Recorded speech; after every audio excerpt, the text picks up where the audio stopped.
Shabbat Shalom. This week's reading from the Torah is parasha Shemot. And the woman conceived and bore a son, and she saw that he was a goodly child. She hid him 3 months. Exodus chapter 2, verse 2. The children of Israel were enslaved at the bottom of the pyramid, the social structure, and strangers in a land that is not their own. Genesis chapter 15, verse 13.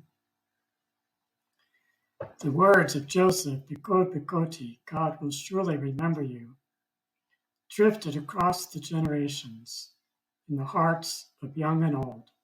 The promise of a Redeemer who would free the captives and bring them to a land of milk and honey. And he, the Redeemer himself, is born a slave like unto his brethren, so that from this lowly start he may serve as interlocutor between God and man, as mentioned later in Deuteronomy chapter 5, verse 5, and also Psalm 106, verse 23. The Redeemer enters the world in a time of darkness when the ruler seeks to prevent his birth. For Pharaoh had been told by his prognosticators that a Redeemer would be born to the children of Israel. So Pharaoh makes a drastic attempt to prevent the Redeemer from fulfilling his role by making a decree against all male infant children. Yet the infant Moses, through divine guidance, is spared from this decree in a remarkable way.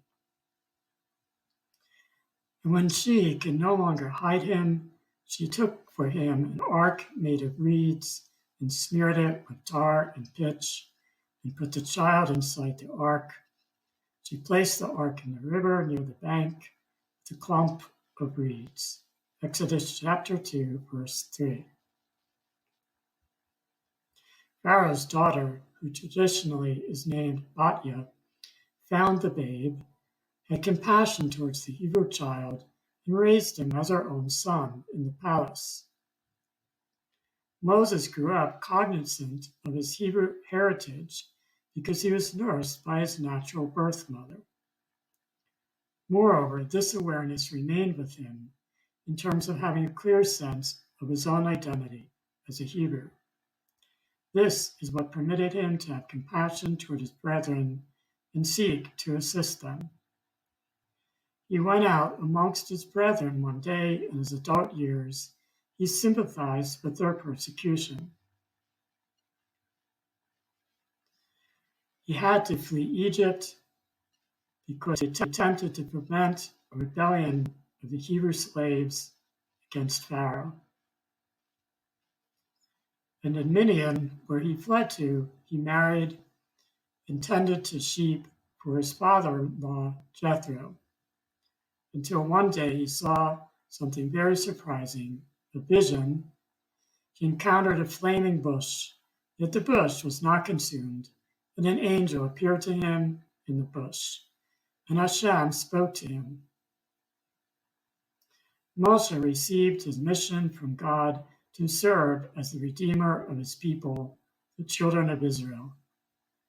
Yet Moshe, the humblest man alive at the time, as mentioned later in Torah, at first hesitated to take the mission.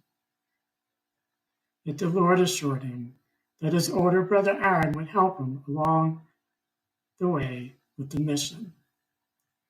And so he set out riding on a donkey to Egypt, where his brethren were still enslaved.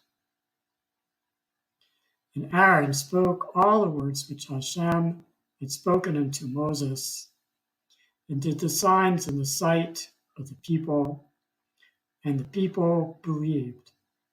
And when they had heard that the Lord had remembered the children of Israel, and that he had seen their affliction, then they bowed their heads and worshipped. Exodus chapter 4, verses 30 through 31. Shabbat Shalom.